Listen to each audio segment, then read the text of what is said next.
All right, now it's time to do what the fake debate moderators refuse to do, and that's call out Kamala Harris on her falsehoods. Of course, they fact-checked Trump 5 times compared to 0 for Kamala. So here are her 5 biggest lies. First, Kamala's favorite smear. Watch. What you're going to hear tonight is a detailed and dangerous plan called Project 2025 that the former president intends on implementing if he were elected again.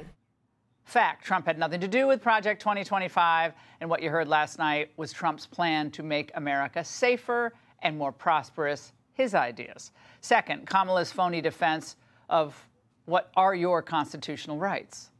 This business about taking everyone's guns away, Tim Walz and I are both gun owners. We're not taking anybody's guns away, so stop with the continuous lying about this stuff. Well, who's lying? Kamala in 2019 pledged to enact a mandatory gun buyback program, and just last month called for a ban on assault weapons. Third, Kamala knowingly took Trump completely out of context. Donald Trump, the candidate, has said in this election there will be a bloodbath if this and the outcome of this election is not to his liking. Fact, Trump was referring to the auto industry that will, in fact, face a bloodbath if Kamala enacts her radical climate agenda. Fourth, Kamala steals Biden's favorite talking point. Let's remember Charlottesville, where there was a mob of people carrying tiki torches, spewing anti-Semitic hate. And what did the president then at the time say? There were fine people on each side. Wait, do we really need to go over this again? First of all, when she says tiki torches, the whole thing kind of collapses for me. This may be the most debunked lie in all of politics, but she stuck with it. Fact, Trump specifically condemned these groups that she's talking about. I covered it at the time, in real time, here on Fox. It's all on tape. It's been there for, what, 7 years now. And finally, perhaps Kamala's biggest lie.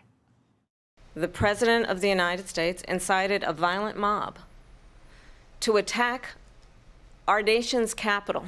Donald Trump left us the worst attack on our democracy since the Civil War.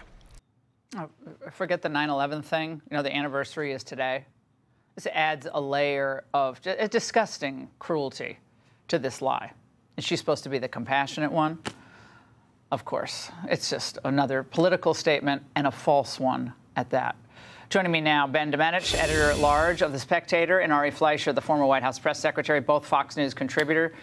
Ben, let's start with you. I know there's another lie you wanted to call out. Yes, so I wanted to call out a lie that isn't just from Kamala, but it's from Lindsay Davis, one of the moderators who was working alongside Kamala. Running mate. She was really the running mate. You know, Okay, her support animal who was there. You know, it's one of these things that I think is just so disgusting. When it comes to the abortion issue, I want people to understand, and I say this as a pro-lifer, there have been some pro-lifers who've been disappointed in things that Donald Trump has said during this cycle, but I think that what you saw last night was a reminder of how radical this ticket is from the Democrats. Truly the most radical pro-abortion ticket we've ever seen in the history of politics. And the fact that Lindsay Davis would come to Kamala's support to make the claim that no one is having these late-term abortions, it's not actually happening. In Minnesota. You know, and Donald Trump, to his credit, was saying, you know, wait, 7th, 8th, 9th month. In fact, in Minnesota, the state that obviously Tim Walz governs, when he became governor, he reversed a policy that was actually passed and signed into law under a Democrat governor, the Born Alive Infant Protection Act, that was designed to make hospitals care for infants who survived the abortion process, to give them every consideration in terms of trying to help them survive. He reversed that completely. And then after he did that, he also reversed the reporting requirements that because frankly, he was being embarrassed by the fact that there were 5 infants who actually went through this process, were born alive. It is absolutely disgusting. It is vile. And it is a reminder of how radical this Democratic ticket is, and that the media, including ABC News, will run to their defense and sell lies to the American people. Because why, Ben? They do not want the American people to know this is happening. They don't want you to know this is happening. They want to pretend it isn't. All right. Kamala couldn't keep her story straight on fracking last night. Watch this. My values have not changed. I will not ban fracking. I have not banned fracking as Vice President of the United States. We have got to invest in diverse sources of energy so we reduce our reliance on foreign oil. So, Ari, which is it? Anyone trust her on this? No, and this is where President Trump was strong. He said she will ban fracking, and that's exactly what he needs to do. You need to define her in these debates. You need to hold her positions from 2019 around her and make her wear them. Make her wear them in 2024. Her flip-flops, her taking them back are meaningless.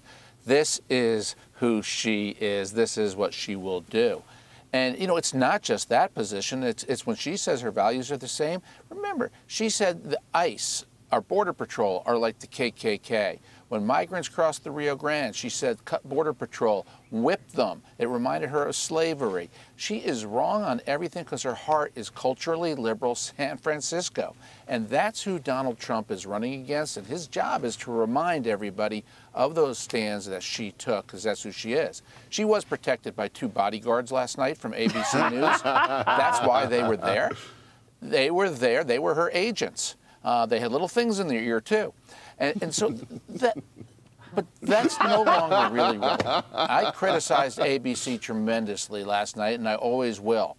But still, Donald Trump has to beat her and beat her on these issues and then go after the press. I do think he could have done more to shine a light on how bad her positions are. Well, I mean, I think it's always easy for us in studios to say, well, you should have done this. Should have, I mean, Yeah. this is what I do for a living, right? Well, Should have done. look, Why didn't you say? That's always easy to do. But I'm telling you, who else has come this close to beating the establishment and actually beat the establishment Look, ever? he's the debate Who's ever goat. done it? He's the debate goat. We can't deny that of him. But I agree with Ari in the sense that the more he's focused, the more that he's on point, the better that he is. At the end, I mean, I think his closing, Ari, was strong, very strong.